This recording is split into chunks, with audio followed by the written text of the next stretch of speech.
Now that we have discussed about Euclid's contribution to understanding the geometry in his own mathematical understanding in historical facts, let's see the most important concept as contributed by Euclid, called Euclid's postulates.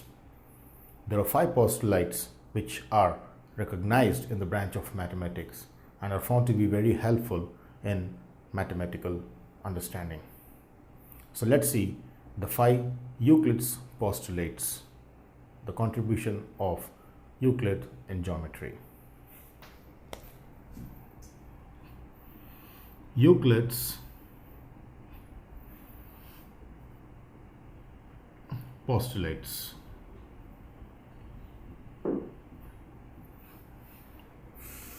Each postulate has its own understanding which helps us in understanding various geometrical properties involved in real life situations.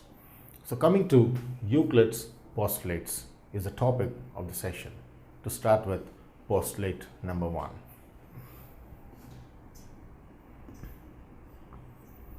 Postulate 1. So what was Euclid's postulate number 1?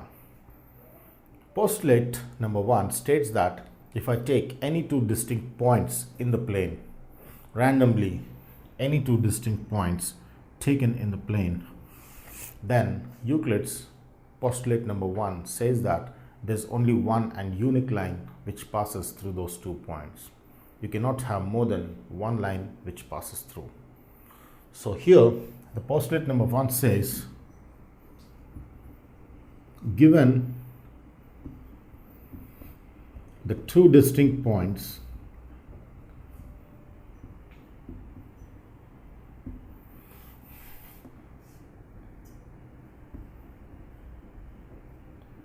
one and only one line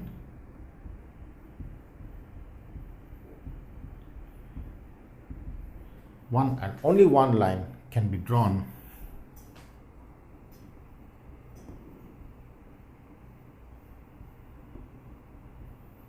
passing through them, that is, passing through the 2 distinct points.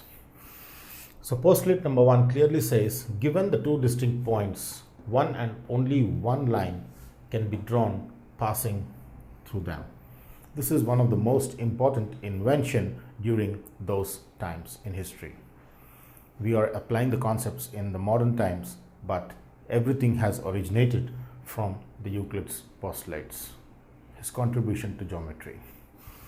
So let's see the statement in brief, the postulate number 1 in brief.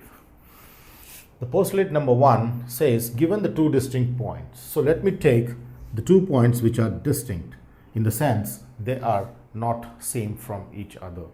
They are different from each other. So given that there are 2 points which are different from each other, then Euclid's postulate number 1 says that there is only one line which can pass through them. It's very clear that when we take the ruler and try to draw a line joining the 2 points, obviously you have only one line which can pass through them. You cannot investigate on trying to draw another line passing through the 2 points. Is how Euclid has contributed through postulate number 1. Given the 2 distinct points A and B, there's only one and unique line which can pass through them. So according to postulate number 1, this is called the unique line through A and B. So here the line which I draw through A and B is the unique line, that is, note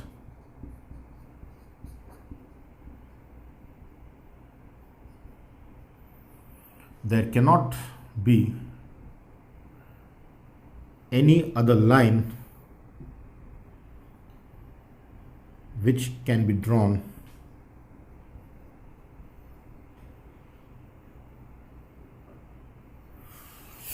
there cannot be any other line which can be drawn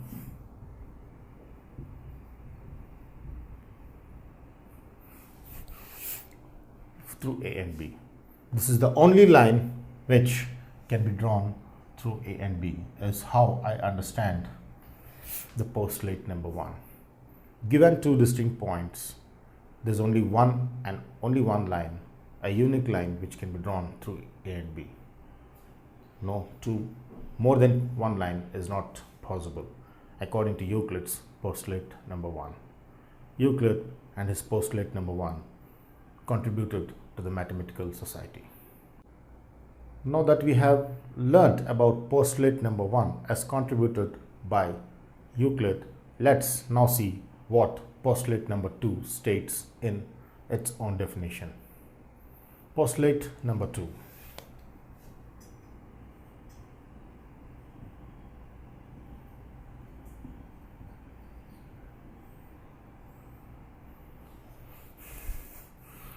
Now, before we get into the postulate number 2, we all know what a line segment is.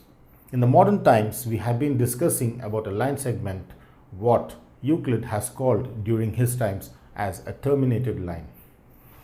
So as we take,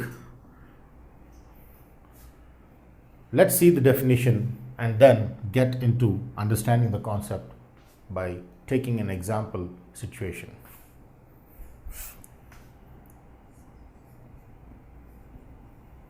A terminated line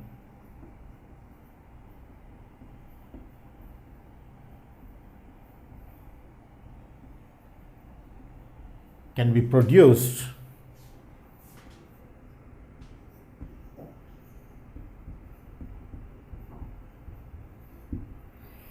indefinitely. So here the postulate number 2 says a terminated line can be produced indefinitely. So what does this mean? A terminated line is the term which in modern times is referred as the line segment. We all know what a line segment is. The line which has ends towards the right and the left. Suppose I take a line segment AB. So here is my line segment. So my line segment is connected by the points A and B. So the terminated line is the line which ends on either side, is what Euclid has defined in his own terms. So in terms of line segment, the line which ends on both sides can also be produced according to Euclid. His postulate number 2 says that a line which ends at 2 points can be extended on either side and also can be extended onto this side, so that this line can be a straight line which can indefinitely be extended on the right and the left.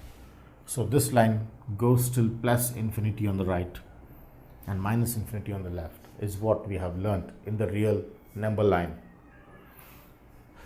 So a terminated line can be produced indefinitely on either side of its terminated points A and B, so that we get an infinite line, or it can be produced indefinitely, is what is postulate number 2 defined as Euclid's contribution to mathematical society using the postulate number 2.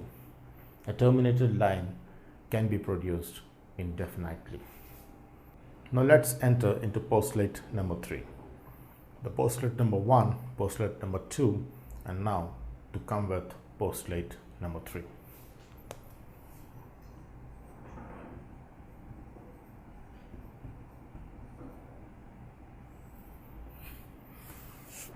According to Euclid, his contribution to postulate number 3 was more focused on a circle.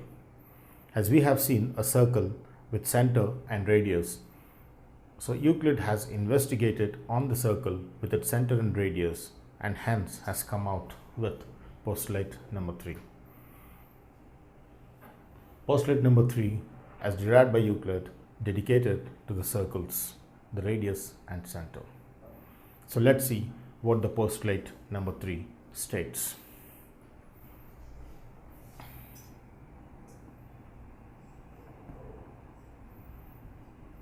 A circle can be drawn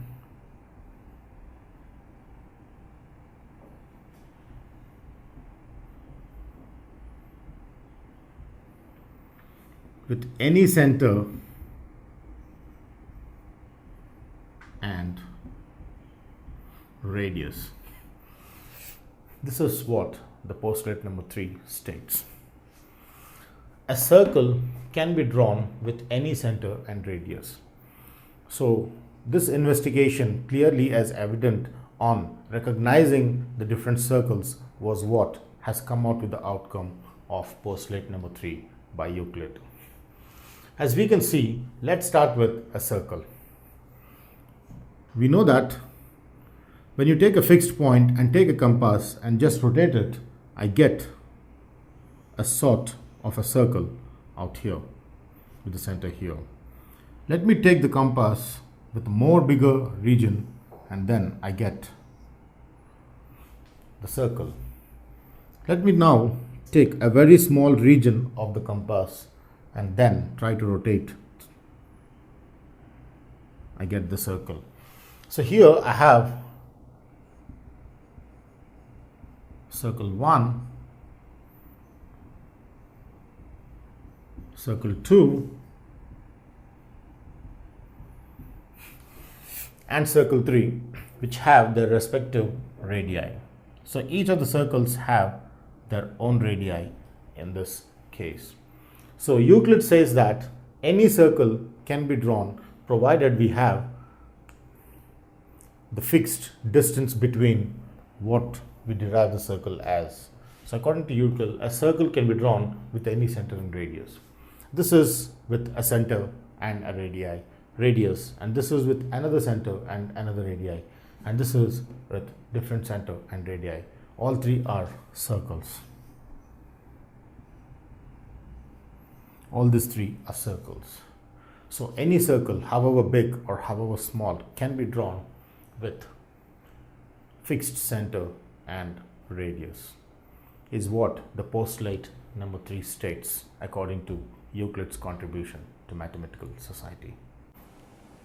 Next comes postulate number 4.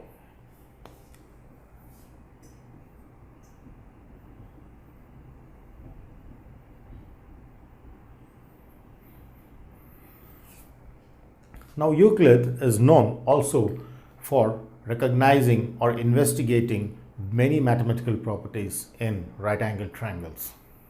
Just like Pythagoras has been investigating, Euclid has also contributed a lot on the right angles. The student of Thales, Euclid, has come out with his own contribution to the mathematical society.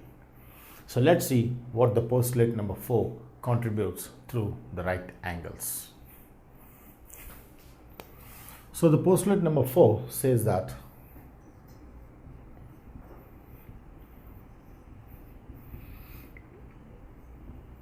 all right angles are equal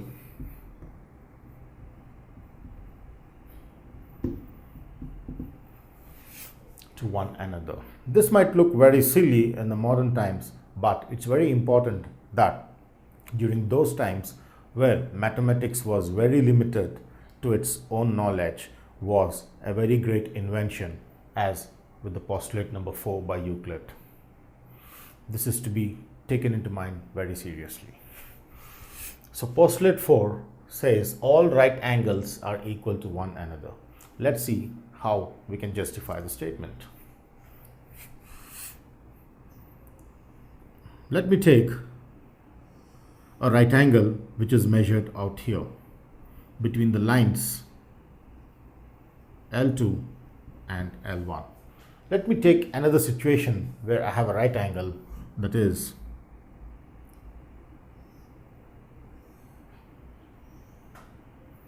I have here between the sides BC and AC.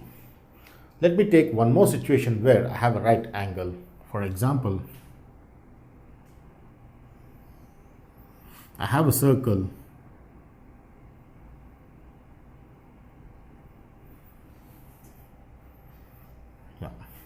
or I have one more circle property which says angle in a semicircle is 90 degrees. So in this case I have four cases of right angles, where in this case I have the line L1 which is exactly at 90 degrees. Usually 90 degrees is denoted by this symbol square. So this represents angle 90, is how I understand the 90 degrees concept. Similarly, I have triangle ABC in which angle C is 90 degrees through the sides BC and AC. Next, I have a circle in which at this point P, the tangent is set to make 90 degrees with the radius. This is the radius of the circle and this is the tangent, and at the point the tangent is set to make 90 degrees with the radius of the circle. Similarly, I take a circle which passes through the center of the circle, then this is called angle in a semicircle which is 90 degrees. So this is how I justify the property. In a semicircle, angle is 90 degrees. So in each case we have 90 degrees, which is different in different situations. But according to Euclid's postulate number 4, Euclid says all right angles are equal to one another. The 90 degrees here must be equal to the right angle which is 90 degrees here, must be equal to the right angle which is equal, or the 90 degrees in this case, all these four right angles are said to be equal in their own respective manner. So according to Euclid's postulate number 4, all right angles must be equal to the other, however different they are in their own geometrical situation. They are right angles, they must be equal.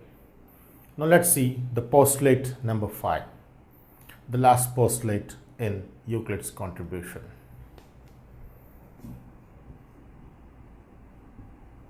Postulate number 5.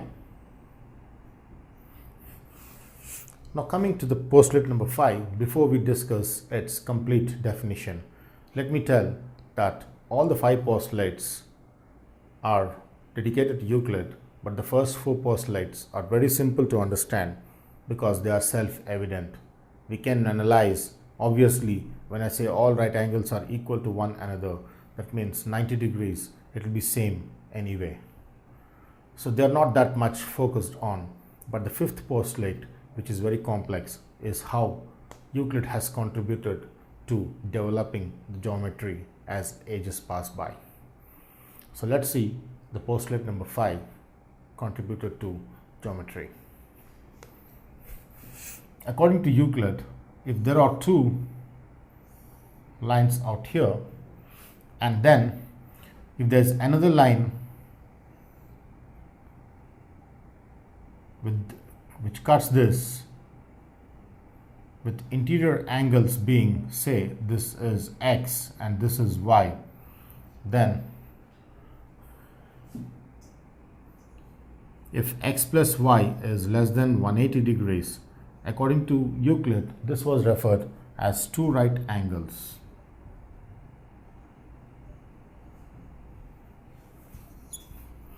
So according to Euclid, if some of these 2 angles formed by the line, so this is P and Q, if this is the line PQ which makes the angles x and y in the interior angles on same side, say for example, if I take on the left side of the line PQ, the interior angles are x and y and the exterior angles are the one which are outside. So when I take the interior angles x and y, the condition is if x plus y is less than 180, then the postulate number 5 says the line PQ cuts the other two lines L1 and L2, and obviously in this case here they cut at P and Q is how I understand the postulate number 5 as connected with intersecting lines. So with the condition that the two interior angles on the same side of the line being less than two right angles, that is one right angle is 90, so two right angles make 180 degrees. So we call 180 degrees as two right angles. Then if the sum of interior angles is less than 180 degrees, then the line PQ, as clearly can be seen here, cuts the other two lines L1 and L2 obviously at P and at Q, is how we understand the postulate number 5 as contributed in the mathematical society by the great mathematician Euclid. Today's session is about postulates. The Euclid's postulates is what we are going to define or discuss more of in today's session. So let's see what are postulates. So the contribution of Euclid's postulates, but before that we will try to see what exactly the word postulate means in mathematical understanding.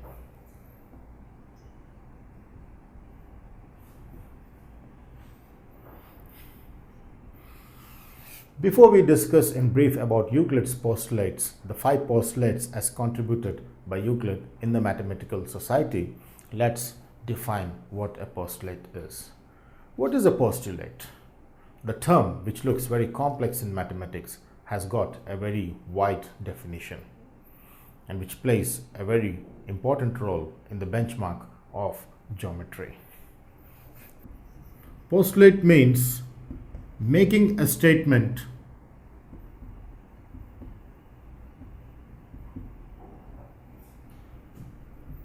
on observed phenomenon.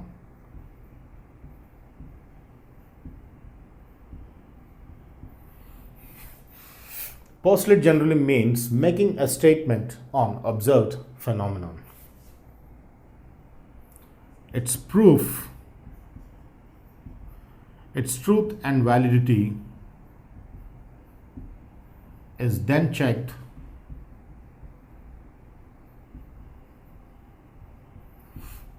later on. So here I have these two important things which are interlinked and defines a postulate.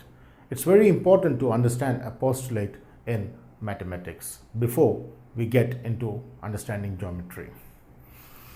So in mathematics, it is assumed that there are many proofs or theorems or many axioms or many postulates which have been invented or discovered by the past mathematicians. So here the postulate is defined to be making a statement on observed phenomenon. So generally when I make a postulate, it is about that I don't prove it, but I just make a statement on observed phenomenon. Just like I point out in the student, if a student is consistently talking in the class, then I rate him as a talkative person. This is the statement which I make on the observed phenomenon during the class session. In the similar manner, when I observe certain mathematical properties, it to be true in all times, then I say this will be true forever, and hence it's a postulate. To continue with this, its truth and validity also plays a vital role. When I say that I make a statement, I'm not going to make it unjustified. When I say the student is talkative, I'm not just cursing on him or I'm just not taking revenge on the student. It is because his behavior in the class is talkative, I point out saying, you are talkative. So similarly, when I justify on whether the statement which I'm making is correct or wrong, I try to justify it on later on by applying that into the situation. Let's take an example problem to understand the postulate more better. Imagine I have 2 points. which are distinct and very far away. Now I take a ruler and I try to draw a line passing through them. So when I take the ruler and just try to draw a line, I just see that there's only one line which can be drawn. So for these two distinct points as taken on the plane, let's see how we can connect this with a postulate. Imagine the two distinct points A and point B. Now let me just investigate on a property which can be invented or derived from this investigation of two distinct points A and B. Now for these two distinct points, I would like to see how many number of lines I can draw. So I try to make an attempt in drawing this line which doesn't pass through the points. Then I make an attempt to draw a line passing through this and attempting to make this line pass through the other one.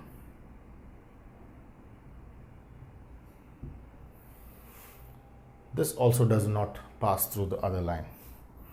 So with this investigations, I wonder to see, is there any line which can pass through the 2 points and how many such lines can be passed through that 2 points.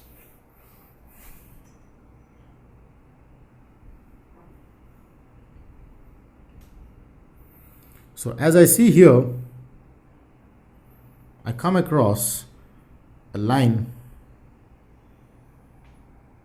which is set to pass through A and B. Now out of the different lines I have taken, I recognize that there is only one line which can pass through these 2 points.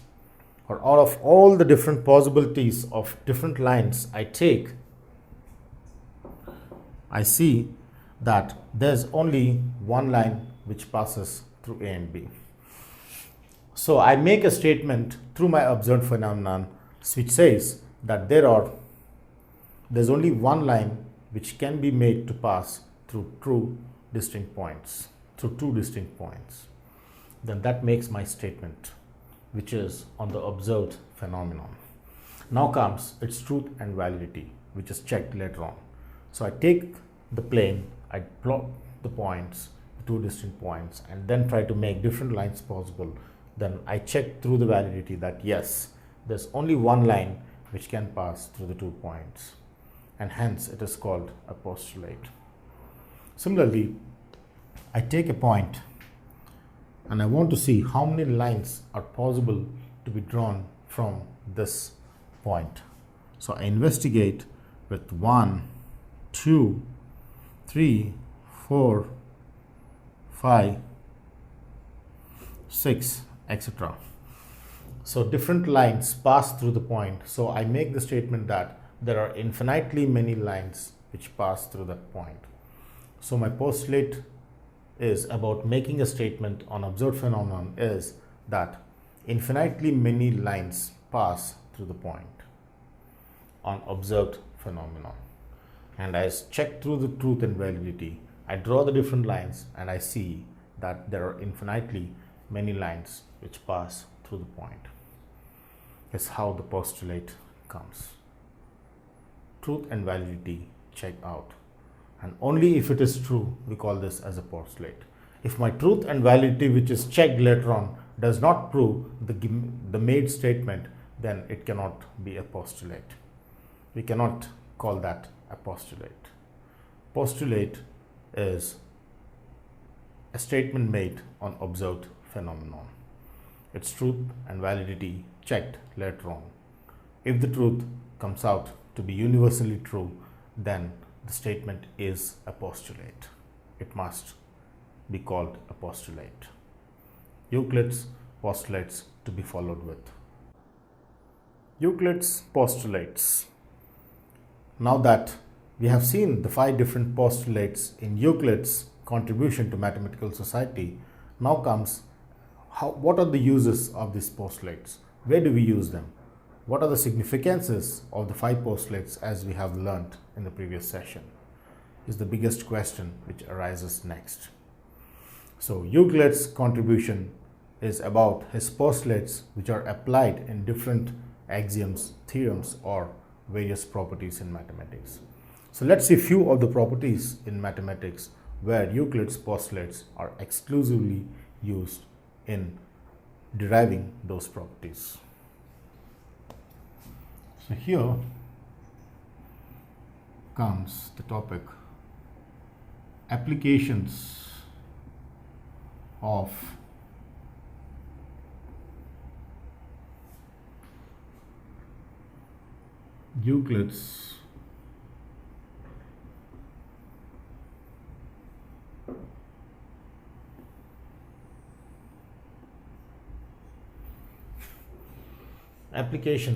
Euclid's postulates. So let's see the different applications of Euclid's postulates in brief. As we have seen the different 5 postulates, let me come with this property. Say I have a line segment which is divided at A, at B, and C divides the line AB. So in this case, I clearly see that the distance AC and the distance BC when added gives me the distance AB. Therefore, the property says the distance AB, the distance AC plus the distance CB is equals the distance AB, is how I derive using the Euclid's postulates. The postulate which says between 2 distinct points there is only one line which can be drawn, and therefore I have only one line which passes through A and C, which are the distinct points, and there is only one unique line which passes through C and B, which is unique, and therefore this will be a complete same line which passes through all the 3 points. You cannot draw more than one line passing through A, C and B taken in pairs as distinct points, AC and CB.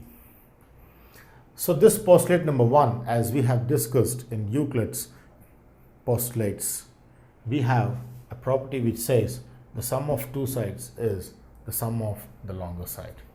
That is, AC plus CB will be equal to AB, is how the property gets derived using the Euclid's postulates.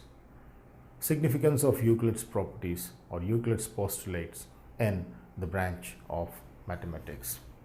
Property AB plus BC will always be equal to AC if the 3 points A, B and C are on the same line as given here. A, B and C are on the same unique line.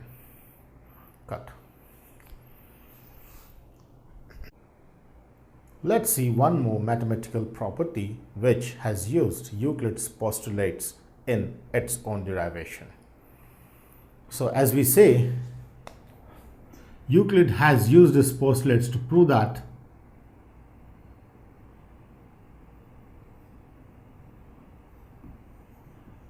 an equilateral triangle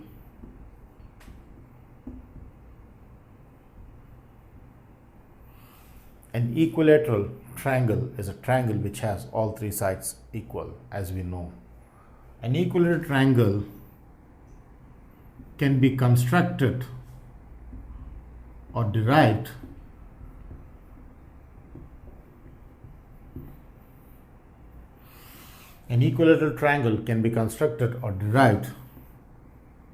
from any line segment, is how we understand the postulate.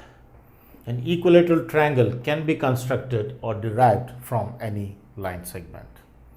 So let's see how we use the postulates in this. So Euclid has come out with taking a fixed line segment AB with terminated line, as he used to call during his times. He has taken a terminated line AB and then tried to construct an equilateral triangle using this dimension AB. Therefore, he has come with the measurement and then used the circle property to construct an equilateral triangle from a line segment. The circle property, as he has defined that any circle with any radius can be formed. A circle can be formed simply by taking different radii and different centers. Therefore, he has taken a circle fixed with A and then cutting an arc.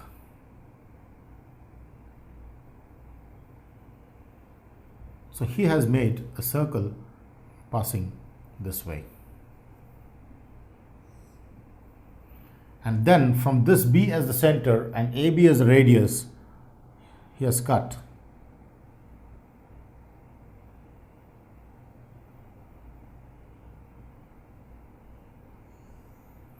another circle out here.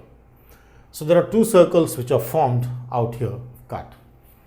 Now this point of intersection was taken as a third coordinate C. The two circles derived cut at one point of intersection, which is called the point C. Now as you join this and as we join this, we get an equilateral triangle. An equilateral triangle which has all the three sides equal is how Euclid has come out with any circle can be drawn with center and radius. So he derived different circles within the line segment and then the point of intersection was joined to form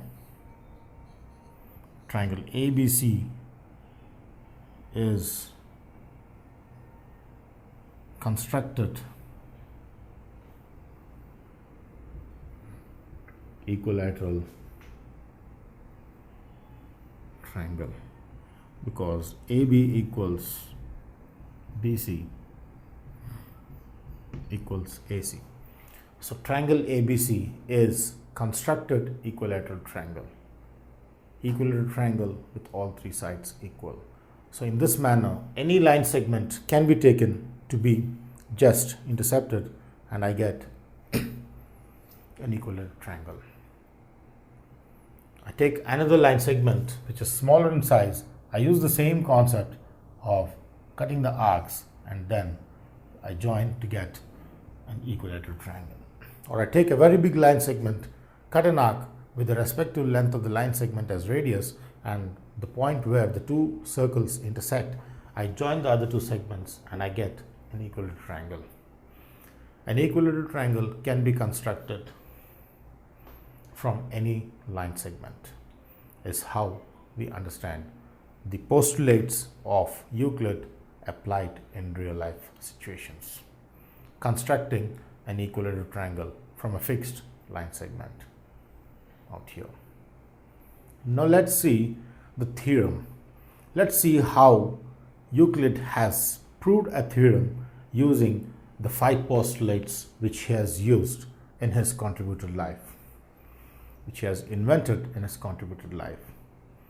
So let's see how the postulates have been useful in exclusively proving a new property through the contradiction. So let's see the property. To start with, Euclid's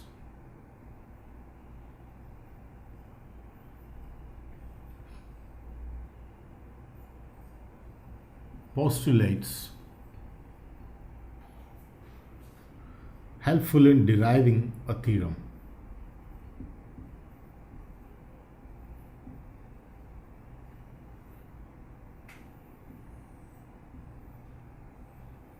So let's see how a theorem is derived using Euclid's postulates exclusively.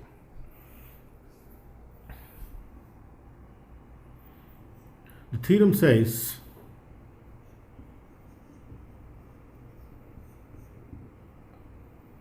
two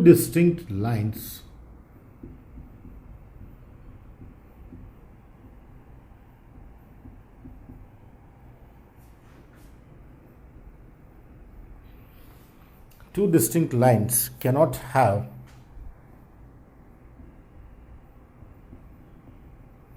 more than one point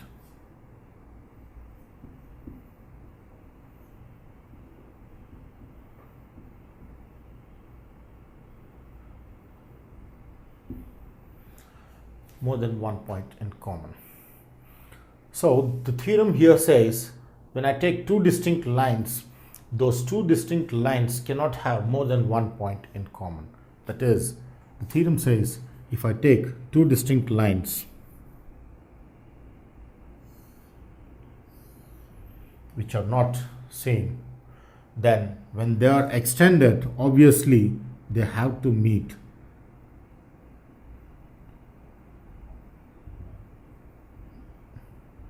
at one point. So here, when these lines AB and CD are extended, then these lines meet at one point. They have one point in common, or they have one point of intersection. They must intersect, provided those two lines are not parallel to each other. So two distinct lines cannot have more than one point in common is how I understand the two lines intersecting. There should be only one point of intersection possible. So let's see how this theorem has been proved exclusively using the postulates. So the proof is by contradiction. Like given the statement, I take the contradiction of the statement and then prove that the result of that contradictory statement is not true using the proof. So now it is given that the two distinct lines cannot have more than one point in common. I take this to be line 1 and this to be line 2, and I assume that let the two lines which are distinct have more than one point in common. So cannot is now contradicted to be can. Let's contradict the statement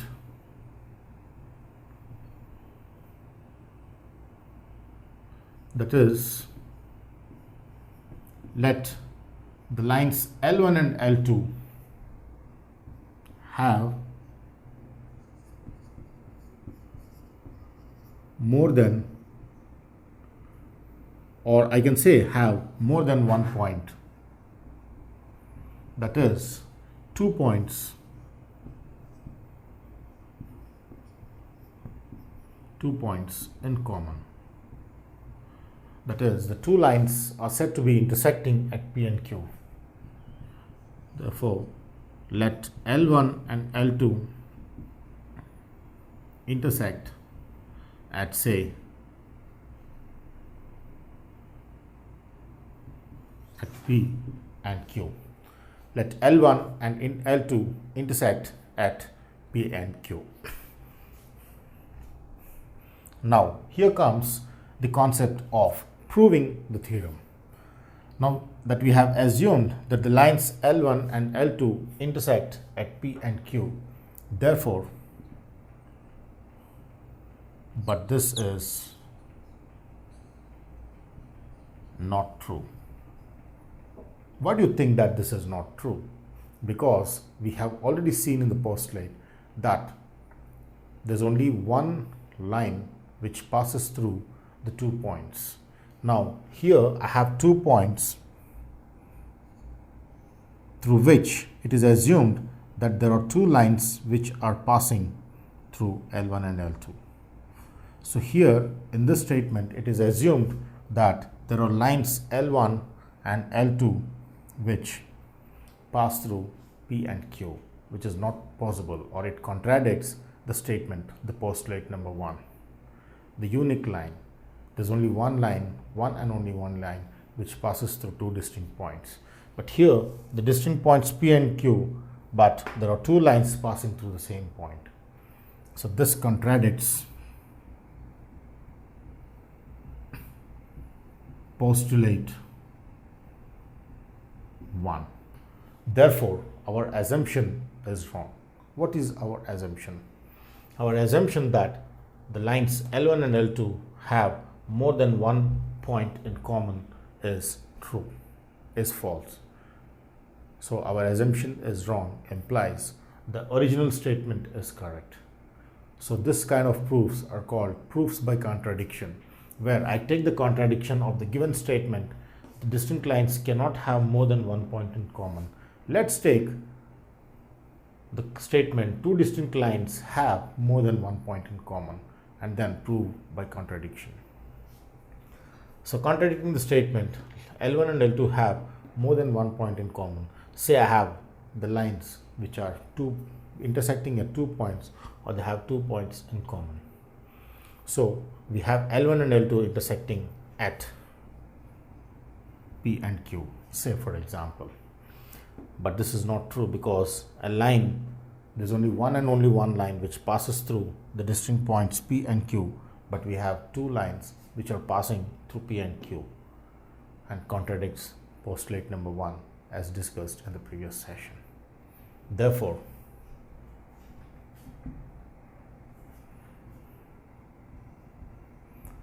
our assumption is wrong. Therefore, the original statement is true.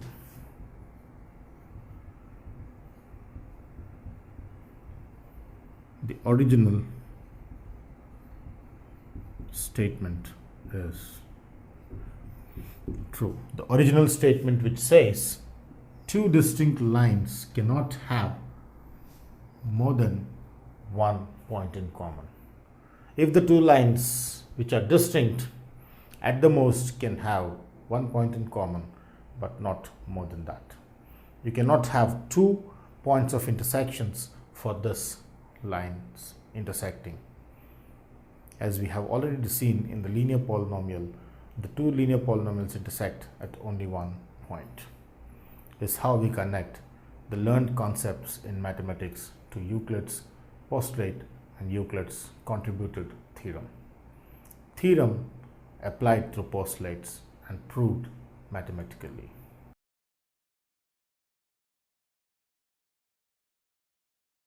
If you like this video, please give a thumbs up. Please subscribe to our channel to get more videos on CBSE syllabus.